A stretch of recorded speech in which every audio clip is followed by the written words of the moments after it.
Magandang gabi po. Welcome sa ating programang Patnubay sa Kalusugan. Ako po si Ma'am Rose. Muli ay maglilingkod sa inyo upang talakayin ang mga katanungan ninyo. Katulad po si Marilo Guido, ang ask ko lang po kung anong pwedeng igamot sa tuyong ubo. 66 years old na po ako. Yan po ang kanyang katanungan. Paki-like nyo lang po, share, follow yung ating Facebook page Patnubay sa Kalusugan para ito'y lumaganap sa inyong mga kaibigan. Kung hindi pa po kayo nag-subscribe sa aking Facebook page Patnubay sa Kalusugan, please subscribe. Ganun po sa aking YouTube channel, Rose Alfonso. I-click nyo po yung subscribe pati yung bell para ma-update kayo sa aking mga bagong video. So, ang tatalakayin po natin, sasagutin natin, yung katanungan po ni Marilo Guido, 66 years old na daw siya, ano daw pwedeng igamot sa tuyong ubo. Alam niyo po, ang ubo ay ito'y sintoma ng sakit. Maaring konektado yung daluyan ng paghinga o baga, o maaring ito'y magkakaiba ayon sa virus o bakterya na nagdudulot nito. Kasi yung ubo pwedeng sanhi ng virus o kaya sanhi ng bakterya. Ngayon, ang pagka umuubo ka, ito'y para kang bumubusina, paulit-ulit yung pagkate ng iyong lalamunan. Kaya pag inuubo ka, ano po ba ang sanhi nito? Tulad ng sabi ko, maring ito'y dulot ng virus o kaya ito'y nakakahawa. Kung ang ubo ninyo ay dulot ng virus, madali kang mahawa nito. Minsan madali naman itong mawawalan siya ng kusa, isang araw o isang linggo, basta magpahinga ka lang, palakasin mo ang immune system mo, ay gagaling ka. Kung ito ay dulot ng bakterya, yung ubo mo, kadalasan nangangailangan to ng antibiotic, reseta ng doktor mo. Kaya pagka inuubo ka, dapat mo munang malaman, ito ba ay sanhi ng bakterya o kaya ito kay sanhi ng virus. Kaya napakahalaga na nagpapacheck up ka sa doktor. Ngayon, pag ang uri ng ubo mo malubha, gaya ng ubong tumatagal or chronic cough, maring ito'y dala ng tuberculosis. Yan, pag matagal yung ubo mo, maring dala ito ng tuberculosis. Pero, hindi ko man ibig sabihin na may tuberculosis ka. Ang sinasabi ko lang, ang may mga ubo na malubha, tapos tumatagal, ang tawag dito ay chronic cough, maring ito'y dulot ng tuberculosis. Hindi rin basta mawawala yan, lalo na kung chronic obstructive pulmonary disease, yung COPD, ubo ng sanhi ng hika o kaya asthma. Meron din namang ubo dulot ng paninigarilyo, ang tawag ay smoker's cough, o kaya trangkaso, o kaya allergy, kaya ka inuubo. Ang importante, malaman mo muna ang sanhi ng ubo mo bago ka humanap ng solusyon para gamutin yan. Kasi yung dry cough, ito yung ubo, ito'y general term. Pero nasabi ko po sa inyo na ito'y sanhi ng virus or bakterya o allergy, kaya kailangan ito'y ipasuri. Ngayon, yung dry cough po, matigas na ubo, no? Ito po yung karaniwan ito sa Pilipinas dahil maalikabok sa atin. Nararanasan natin kapag sinisipon tayo, nakakaranas tayo ng trangkaso. Nangyayari ito, ang dry cough ay walang plema, at saka ito'y makati sa lalamunan. Kaya yung karaniwan na nire-reseta sa atin over the counter, yung Lagundi syrup, na pagka meron kang dry cough, itry mo yung bumili ka ng Lagundi syrup sa butika, no? Anong sanhi po ng dry cough? Yung persistent na dry cough, maring ito'y sanhi ng respiratory infection or bronchitis. Ang bronchitis po, ito'y infection ng daanan ng hangin sa baga, yung bronchi, maring irritated ito or namamaga. Ang main symptoms po nito, ubo. At ang nilalabas na plema ay yellow-gray na plema. Ang bronchitis, nagkakaroon ka rin ng sore throat at meron kang wheezing sound. Ang main cause po ng bronchitis, ito po paninigarilyo. Kahit hindi ka naninigarilyo, nalalanghap mo lagi yung usok ng sigarilyo. Tsaka yung air pollution, kung di ka man naninigarilyo, yung air pollution o kaya sa kapaligiran mo ay maalikabok. Minsan po yung mga alagang aso, pusa, ay nalalanghap mo yung kanilang balahibo. Kaya ito rin po pagka ang kapaligiran ninyo ay maraming halaman at mabulaklak at nagkukos ito ng allergy. Kaya nga po yung common cause po ng dry throat cough ay may kasama itong asthma, smoking, viral throat infection, viral pneumonia, and COPD. Ito yung less common causes ng dry cough. Ang dry cough po ay tinatawag nating unproductive cough. Ito po ay ito po yung dry cough. Ito'y tumatagal ng linggo pagkatapos mo nagkaroon ng sipon at ubo. Maring ito'y meron kang postnasal drip. Yung po kasing postnasal drip, everyday po kasi yung lining ng ating ilong, yung lining ng ating lalamunan, yung lining ng daanan ng hangin sa ating baga, yung tiyan natin, tsaka intestinal tract natin, nagpuproduce tayo ng mucus. Ang ilong natin mismo, mga 4 na tasa ng plema, ang pinoproduce niya araw-araw. Ang purpose ng mucus na yon ay pinapabasa niya yung lining ng ating ilong para matrap at patayin yung mga foreign invaders like bacteria and viruses bago sila mag-cause ng infection sa atin. Yung postnasal drip na tinatawag, meron kang mucus secretion, ito'y bumababa sa likod ng lalamunan, nagiging sanhito ng pag-ubo. It's normal na malunok mo yan, itong mga plema na yan, na galing sa ilong at sa sinuses mo, na hindi mo na realize na ito'y lumalapot at ito po ay nag-ano na siya, yung from your ilong, bumaba na yan sa lalamunan mo. Kaya kung meron kang postnasal drip, ito yung mga abnormal sensation sa lalamunan, ito yung mga ubo na tuyo, na ito yung maaring tinatawag nating airway, upper airway cough syndrome, o kaya postnasal drip syndrome. Ito yung condition related dito sa nose and sinus problem. Ang simptoma po ng upper airway cough syndrome, meron kang dry cough nagpatuloy ng 8 linggo. Ang postnasal drip at abnormal sensation sa lalamunan mo, yung feeling mo na merong nakastuck sa lalamunan at kumakati ang lalamunan mo at merong plemang tuyo dun sa lalamunan mo.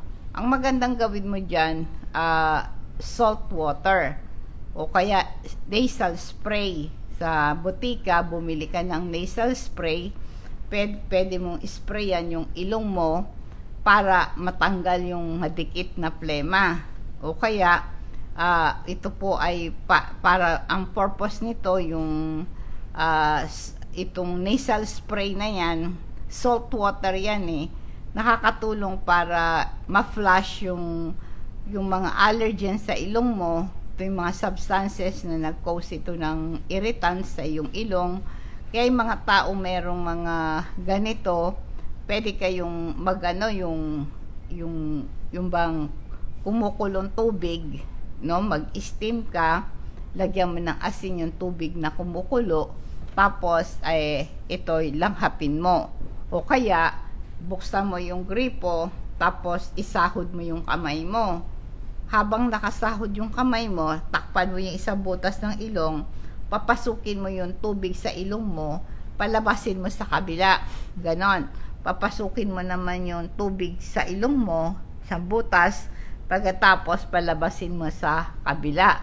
Alternate yun ang gagawin mo, Para sa ganon ay mai-flush mo yung mga plemang tuyo-tuyo ay umimpis. Yan. Tapos umiinom ka ng saganang tubig, nakakapagpanipis ng plema at nakakapag-alis ng tuyong plema. Inom ka ng tubig, maya-maya, miinom ka ng warm water. Stay well hydrated kasi yung warm water, no, lagok-lagok lang ang gawin mo, mainit. Para sa ganon, babaklas yung plema, yung tuyo, umimpis. Warm water, no? Malaking tulong po yan kung gusto mo na may lasa. Pigaan mo ng kalamansi at konting honey. Malaking tulong po yan. Pagka meron kang dry cough, iwasan mo yung pag-inom ng alcoholic beverages and caffeinated drinks, no? Caffeine. Coffee na may caffeine, iwasan mo yan. Kasi lalong magkakaroon ka ng plemang tuyo sa lalamunan mo. Nakaka-trigger yung tuyong ubo, dry cough, pagka kayo ay nag-iinom ng coffee. Minsan po yung dry cough, ito'y sanhi ng acid reflux or GERD. Yung pamamaos o pagka meron yung acid mula sa tiyan mo, umaakyat yan sa lalamunan mo. Kaya ito pong larynx, itong voice box natin, nagkakos ng sore throat, nagkakaroon ka ng chronic dry cough, especially sa gabi. Kasi yung acid mula sa tiyan, umakyat sa lalamunan mo, nagkakaroon ka ng ubo, tuyong ubo. Ito'y sanhi ng iyong GERD o kaya acid reflux mo. Usually ito'y sinusumpong ka sa gabi at saka lalo pag nakahiga ka. Yung patuloy na ubo, ito'y common pagka meron kayong GERD, meron kayong acid reflux na umakyat sa lalamunan mo. Pero pag inuubo ka na wala kang manghika o wala kang postnasal drip, ay magpa-chest x-ray ka para malaman mo kung ang ubo mo ay dahil sa GERD o kaya yung acid reflux mo. May mga certain food at saka inumin nagpapawar sa GERD mo, katulad ng alcoholic beverages, caffeinated beverages, chocolate, citrus fruits, fried and fatty food, ang lalong nagpa-trigger dun sa dry cough mo, nagpa-trigger dun sa acid reflux mo, no? Iwasan mo yung mga spicy food, mga tomato-based food katulad ng pizza, salsa, and spaghetti sauce. At lalong matitrigger yung acid reflux mo dyan. Kaya pagka ikaw ay na-expose sa environmental toxin tulad ng cigarette smoke, ang dry cough ang mararanasan mo. Marami pong clinical treatment na pwede mong magawa, very effective sa ganitong kaso. Mag-take ka ng vitamin C, hindi po nagkukos ng stomach upset yung vitamin C natin.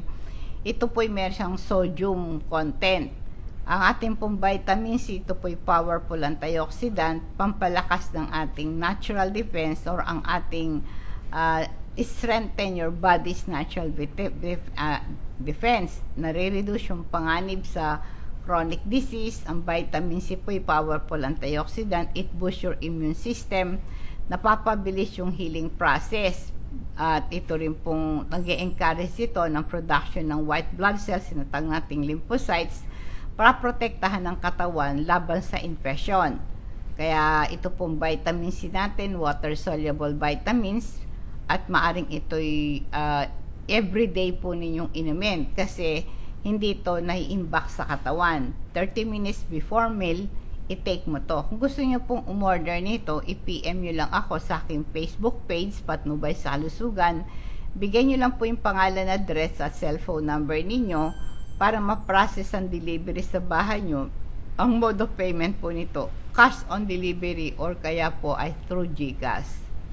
Nasabi ko na rin po kanina, inom ka ng tubig. Pagka may dry cough ka, ang tubig ay napakalaga. Stay hydrated para ma-ensure mo na moist yung lalamunan mo at gumaling ka kagad. Ang pag-inom po ng 8 glasses of water per day, ito'y maganda or mas marami.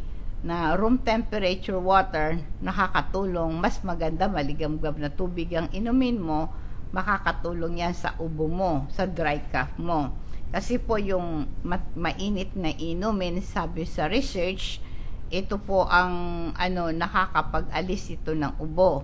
para itong mga colds and flu mabe-benefit sa pag-inom po ng warm na inumin.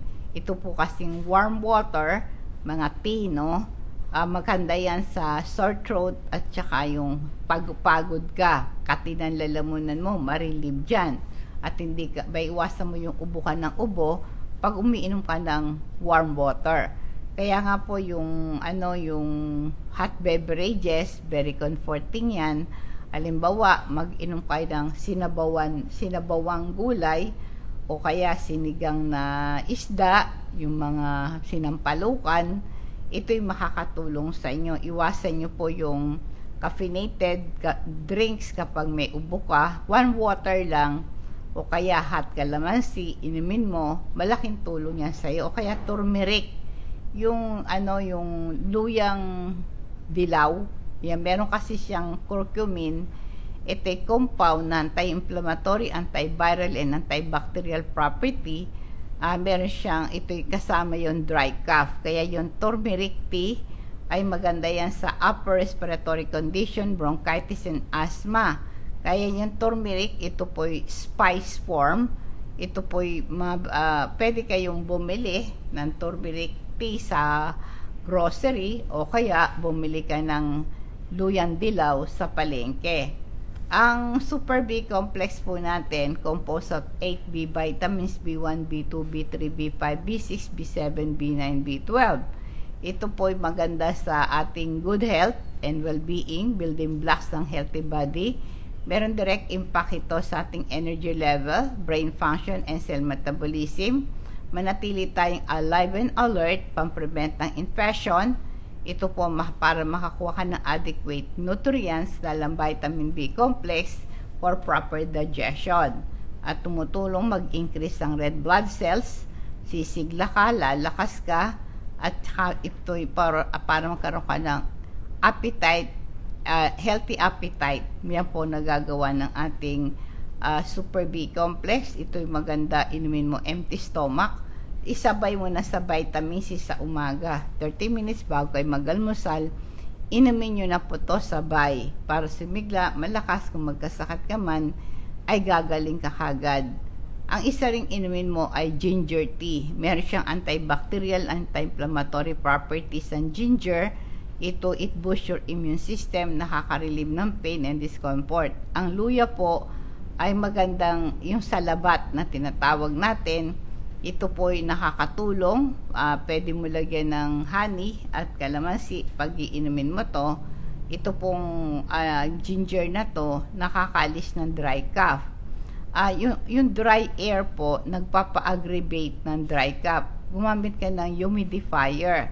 Yung moisture sa hangin. Yung humidifier po, pwede kayong bumili. Mag-order kayo through Shopee or sa Lazada para may deliveran ka nitong humidifier na yon. Kaya kung meron kayong nagging postnasal drip, kung ang bahay nyo meron dry air, kailangan sa bedroom nyo maglagay kayo ng humidifier. Nare-reduce ang dry cough habang ikaw ay natutulog. Gumamit din po kayo ng air purifier. Yung air purifier na to, nakakalis ng mga airborne irritant tulad ng alikabok, mga usok, nakaka-reduce ng allergen tulad ng mga balahibo ng aso o pusa. Kaya kung ikaw ay umuubo sanhi ng environmental toxin, kailangan makalanghap kayo ng malinis na hangin para ma-reduce yung irritation at saka mawala yung kati ng lalamunan mo. Magmumog ka ng maligamgam na tubig na may asin. Sa isang basong tubig na maligamgam, maglagay ka ng isang kutsarang suka, tapos isang mga 1/2 salt na teaspoon, no? At saka po ilagyan nyo rin po ng baking soda, mga kalahating kutsarita din. Maglagay ka na isang kutsara ng suka, i-gurgle mo yan, naalis yung discomfort and irritation, sanhi ng dry cough. Yung pong salt water, nakakapatay ng bakterya yan at sa ating bibig at lalamunan. Basta yung salt na yan sa isang malaking baso, warm water, maglagay ka ng 1/2 teaspoon ng salt, 1/2 teaspoon ng baking soda, isang kutsara po ng suka. Gawin mo to several times a day, marirelieve ka. Pagising mo, kung irritated ang throat mo at meron kang dry cough, mag-gargle ka lang ng hot water with salt. After na nag-brush ka, nag-toothbrush ka, mag-gargle ka na, no? Ito rin pong crystal oil natin, ipahid mo sa lalamunan mo, no? Pagkatapos, pwede mong amuyin, magpakulo ka ng tubig, patakan mo ng crystal oil, langhapin mo yan. Nakaka-relieve po yan ng bara sa ilong, mga dry cough, mawawala sakit ng ulo mo, pangangati ng lalamunan mo, chest congestion po, mawawala, pati yung mga pananakit ng buto at kalamnan, rheuma, arthritis, mga stiff neck, muscular ache, leg cramps, aching feet, pananakit ng likod, sakit ng ulo, pangangalay, pilay at pasa, nabukulan at nananakit ang lalamunan mo, baradong ilong, nare-relieve din po yung asthma attack na yan. Available po ito sa Patnubay, sa Kalusugan. Para hindi ka kagatin lamok, i-haplas mo yan sa katawan mo, no? Yung ating crystal oil, 400 pesos po isang bote, 60 ml. Pag bumili kayo ng tatlo, yung dalawa tigpo 400, yung ikatlo po 200 pesos na lang. Kaya tatlong bote, 1,000 pesos. Ang dry cough po, merong mga cough drops na tinatawag, yung medicated na lozenges. Ito pong lozenges na to, ito'y parang candy na bibili mo sa local pharmacy, malubricate at ma-relax yung irritated na throat. Itong ingredients po na to, itong mga lozenges na to, ito'y may menthol at nakaka-urge ng pag-ubo. At ito pong mga lozenges na to, meron silang ginger and eucalyptus. Iwasan nyo lang po yung mga mausok na lugar, kasi ang dry cough, sanhi din ito ng mausok na lugar, mabilis makairite ng lalamunan ng usok na galing sa sasakyan, sa sigaret, iba pa. Ang maaari, iwasan mo yung mausok na lugar upang hindi mo tumalanghap yung usok at mairita yung lalamunan mo. Kung ikaw ay naninigarilyo, nakakabuti na ihinto mo to. Minsan po yung itong mga dry cough na yan, nagkukos ng chest tightness, shortness of breath, at saka nakaka-reduce ito ng lung function capacity. Alam mo yung nakakalanghap ka ng yung mga sinusunog na to yung dahon galing sa puno, tapos yung nagluluto kayo sa bahay, ang ginagamit nyo kahoy, o kaya yung charcoal, na pagka yan ay nasusunog, nalalanghap mo yung usok na yan, yung smoke na yan, nakakairita yan sa airway, nagkukos ng dry cough, at nagkukos ng trouble breathing and irritated sinuses. Kaya po para iwasan nyo rin po yung, halimbawa, nagluluto kayo yung mantika, nagpiprito kayo, tapos nagigisa kayo, tapos kulob yung bahay po ninyo, yung nasusunog na mantika, pag nalanghap mo yon, nakakairita yan sa throat at sa lalamunan. Kaya nagpapanimpis po ng plema, yung tinatawag nating antitussive. Ito yung naman, parang mga Vicks Vaporub, ang tawag po dito yung antitussive, ang tawag nila dyan. Ito'y para sa tuyong ubo, yung Vicks Vaporub 44. Ito'y nirarab yan sa dibdib. Yan po'y malaking tulong. Marami pong dry cough, pwedeng gamutin ito ng over-the-counter medication. Yung nga yung sinabi kong lozenges, mga home remedies yan, nagpo-promote ng healing. Pwedeng i-moisturize yung hangin, meron kayong humidifier, mag-gargle ka ng hot water with salt, at inom kayo ng maraming tubig. Yan po ang mga pwede mong gawin sa dry cough. Ang activated charcoal po, very effective remedy yan sa mga GERD. Diba sabi ko, maraming mga dry cough, sanhi ng acid reflux, yung acid umaakyat sa lalamunan mo. Pagka maasim ang sikmura mo, kinakabagan ka, itry mo uminom ka ng 3 activated charcoal capsule. Pampababa din yung cholesterol, pandetox po yan. Ito'y pang-alis ng pollutant, toxin sa ating bloodstream. At pagka merong mga toxins sa bituka natin, ito'y na-absorb ng activated charcoal. Activated charcoal po ay nag-absorb ng impurities, meron siyang detoxifying properties, nag-eliminate ng body odor at bad breath. Ito po ay maganda rin po, nakakalis ng kabag kung hindi ka makautot. Yan, nakakatulong po yung activated charcoal. Napiprevent yung poison na ma-absorb from the stomach into the body.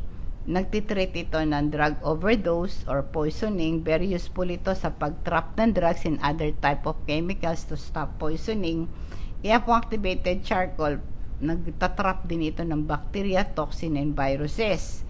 Ito po ay paglasing na lasing ka, matatanggal ang yung pagkalasing mo, mawawala po pag uminom kayo ng activated charcoal. Nakakalis ito ng hangover.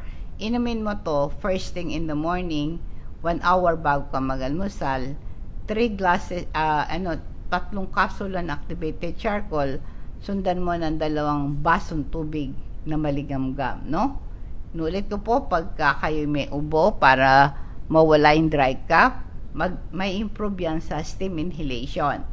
Yung kumukulong tubig, patakan mo ng crystal oil, langhapin mo, kaya maligo ka ng hot shower sa bathroom, yung steam na yon, langhapin mo yan ng ilang minuto, magsasubside yung simptoma.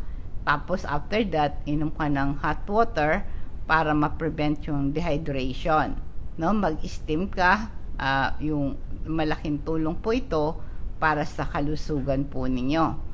Paalala po sa calcium, magnesium, ito po ay nagpapalakas ng ating buto, nagpapamaintain ng healthy cardiovascular system at mag-transmit ng nerve impulses.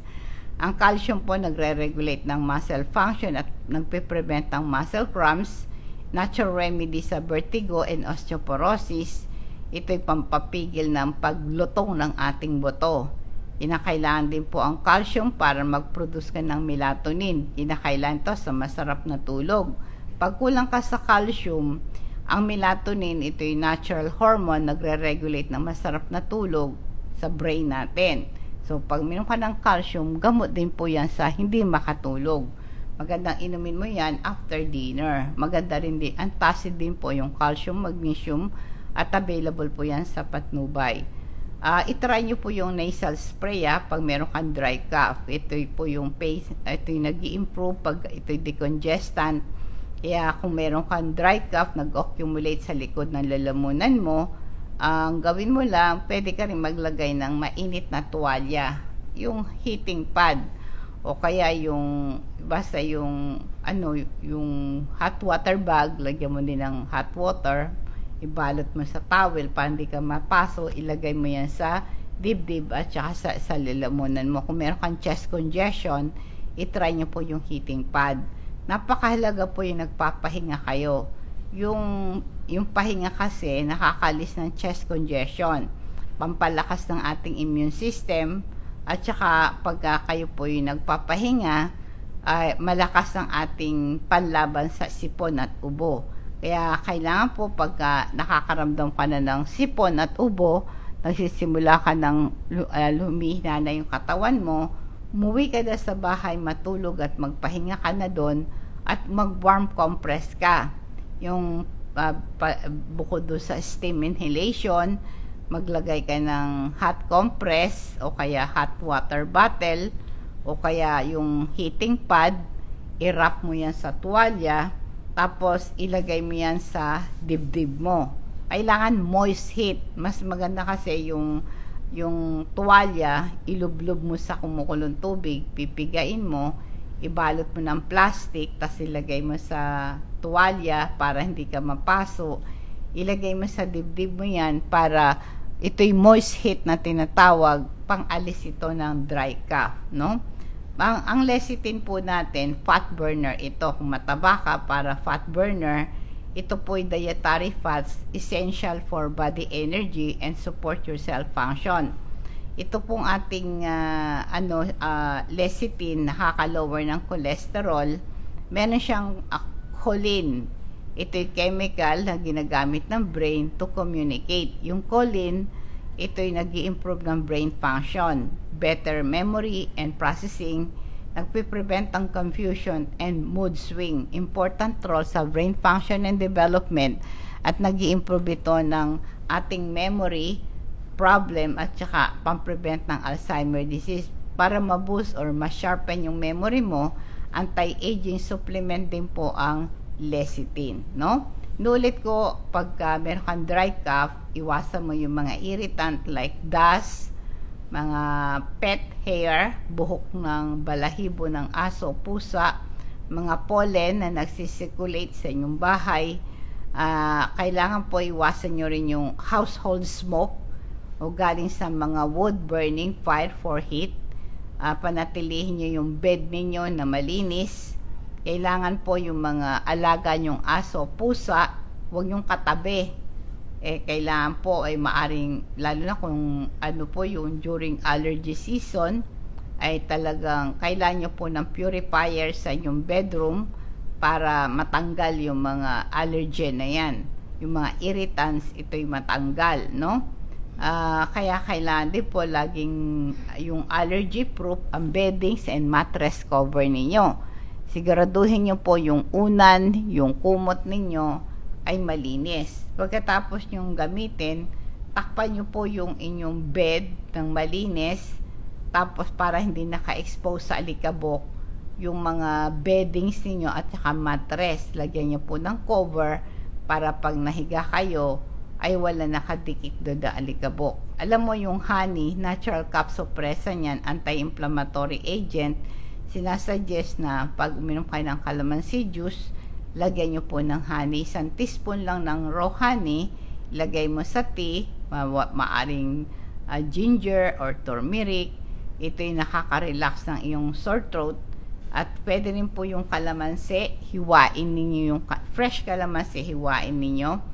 Alisin yung boto, ibuka nyo yung bibig, isausaw mo sa asin, ibuka mo, ipiga mo dun sa lalamunan mo, isausaw mo sa asin yan. Kasi po yung salt, maganda yan sa dry cough, kasi ang salt, ito'y nagpo-promote ito ng healing. Ito po ang salt, pampatay ng bakterya, no? I-try nyo po yan.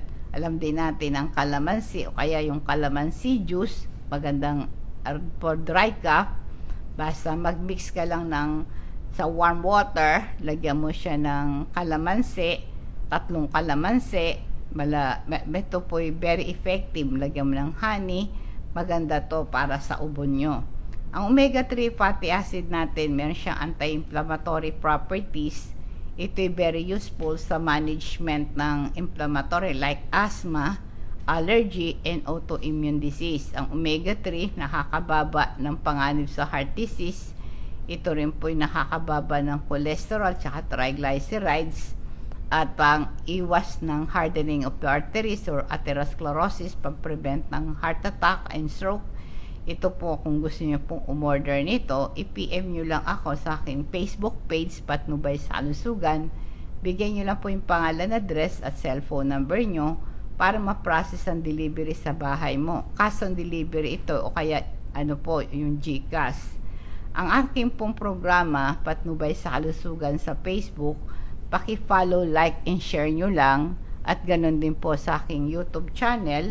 Kung kayo po ay hindi pa nag-subscribe, please subscribe. Pati rin po yung bell, paki-pindot nyo para ma-update kayo sa aking bagong video, no? Okay, ngayon po dadako tayo sa ating food for thoughts bilang pagwawakas. Sabi sa Matthew 5:5, "Blessed are the meek, for they inherit the earth." Mapapalad ang maaamo sapagkat mamanahin nila ang lupa. Ang meekness o yung sinasabi nating maaamo ay ang katumbas po nito'y humble. Pagka sinabi mo ang tao'y maamo o kaya'y humble, mapagtiis siya sa mga pinsala na dumating sa kanya na hindi siya nagtatanim ng sama ng loob. Meron tao na nag-take advantage sa'yo, gumawa sa'yo ng masama, gano'n man kasakit yung ginawa niya sa'yo, natitiis mo. Tapos wala kang sama ng loob, pinapatawad mo siya kagad. Ito daw po yung humble spirit, powerful characteristic ng follower ng Panginoon. Yung spirit po ng pagiging maamo or humble spirit na to, in the midst of pain and suffering, meron kang kahinahunan, meron kang pagpipigil sa sarili, meron kang hindi ka nagja-judge sa tao na yon, ikaw ay laging umiintindi. Yan po ang ibig sabihin ng blessed, ano po sabi ganon, blessed are the meek, for they inherit the earth. Maganda nga po, magandang gabi po, nawa pong pagpapala, patnubay ng Diyos ang sumatin, and God bless us all.